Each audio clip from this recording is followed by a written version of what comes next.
Well, hello, and welcome. This is Way 10. How do you get into the mind of your characters? Wouldn't you like to know more? So, as I'm going through all of the ways of improving your creative writing in 15 ways, this is going to be Way 10. Now, of course, all this is based on some of the work that I've done before screenplay and novel, Burning America in the Best Interest of the Children. You can take a look at that and learn more about creative writing. In any case, what we have for you today is Way 10. And if you stick around the end of the program, in this episode, we'll give you some giveaways and some bonuses as well. You better believe it. So, what we have is Way 10. We're going to get into the mind of the characters, and this is what a lot of people would recommend to improve your dramatic and creative writing. This is Way 11, getting into the minds of your characters, part 1. Congratulations, you've built your outline, extended synopsis, or treatment. You're just about ready to start drafting.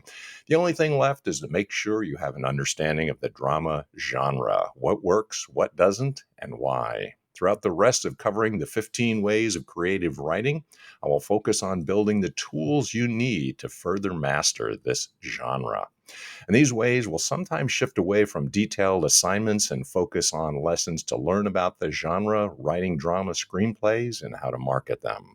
You can take this knowledge and apply it to your drama story before, during, and after the writing process. It's all about filling up that toolbox with plenty of tools that you can use to tweak your drama scripts.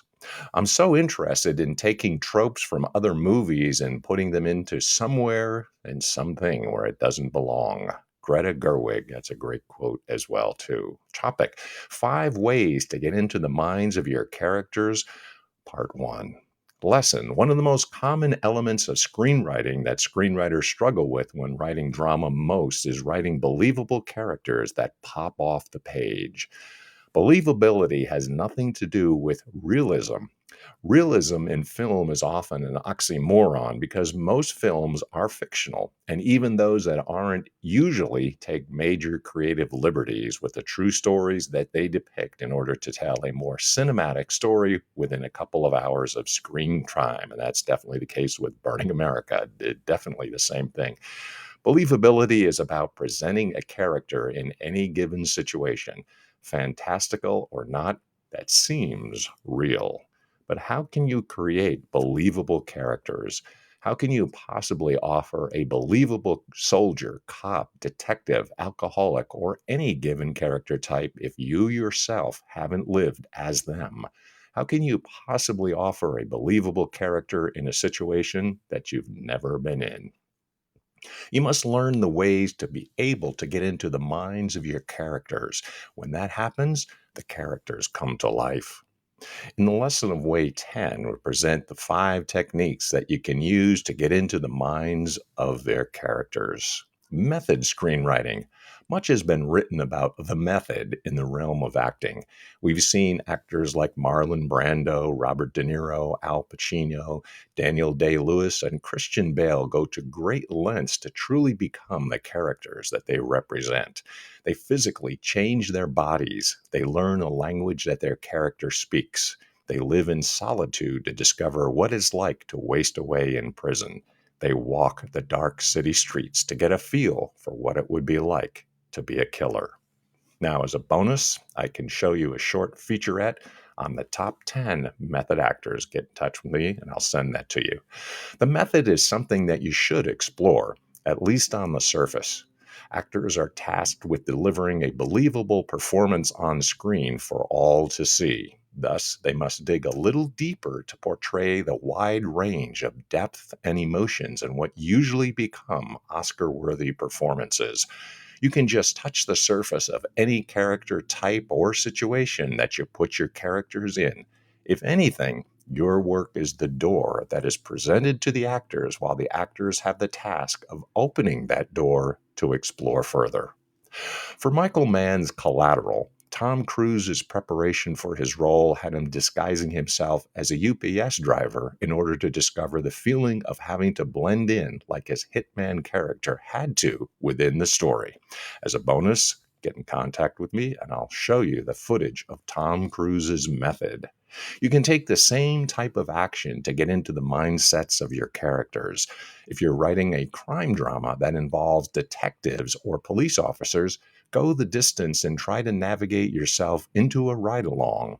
Jake Gyllenhaal and Michael Pena spent months on ride alongs with LAPD in preparation for End of Watch, and it shows their amazing performance of what they were able to accomplish. For screenwriters, a single ride along could offer answers to scenes that require some form of authenticity. A simple discussion with detectives or police officers in their world could offer material for more character depth. You could be very surprised how your perspective as a screenwriter can change if you step even partly into the shoes of your characters. It's the closest thing to finding a portal into their minds. Research. Research is key.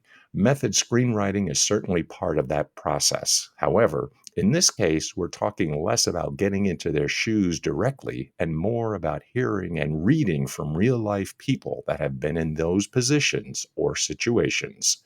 Research matters. You need to jump into the ocean, books, movies, documentaries, etc., of whatever world, topic, or character type that you are writing. Personal interviews are key as well.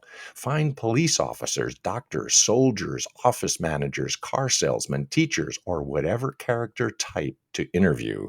The material that you can get from them is so valuable by the time you sit down to write your script. Anecdotes that they offer can often turn into some amazing scenes. Personal tics or traits that you see during the interviews can be applied to your characters. Research feeds your brain. By no means does this mean that you need to use everything that you find. Not at all.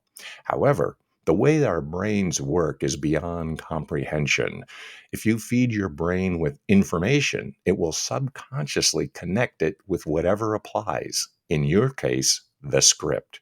You don't even need an extensive notebook of compiled research half the time. If you immerse yourself in the research, what matters will stick and what matters will always come to you in those moments of need. Research helps with writer's block as well. If you get stuck somewhere in your script, go back to your research. Watch similar movies, watch documentaries, read some books, etc. The research will open up to you those worlds and those characters. And the beauty of it is that research will make those characters more believable for the audience. We'll continue with this in part 2 of this lesson next time. Until then, assignment. As you're starting to get into the minds of your characters, let's take some time to read some great screenplays from the drama genre that we've provided links to. Remember that general screenwriting format, as far as the guidelines and expectations, have changed throughout the years. Read Screencraft's Elements of Screenplay Formatting, and I can send that to you as a bonus for up-to-date formal directives. Also remember that some of the earlier drafts, they are early, I can send you, so expect to see some major differences, not to say improvements as well, between those scripts and the final produced films. As a bonus, contact me for these resources and you can read the drama screenplays. And some of them that I have access to are Good Will Hunting, The Power of the Dog, Dances with Wolves, Coda, and Magnolia. Well, all of this has to do with getting into the minds of your characters. And that should help what you're writing. And if you need more assistance, of course, get a hold of me. And I said, stay to the late part of the episode, the very end. And there's also a bonus. You can contact me for the Hero's Journey worksheet in 12 stages, another series that I've done on writing. So that's it for this particular episode. Until next time, you want to make sure that you're looking at books and things that can help. Burning America in the Best Interests of the Children, that's available. That's my work, and I can show you what I had done previously. In any case, until next time, hope you stay tuned. Until that time, Deus Vult.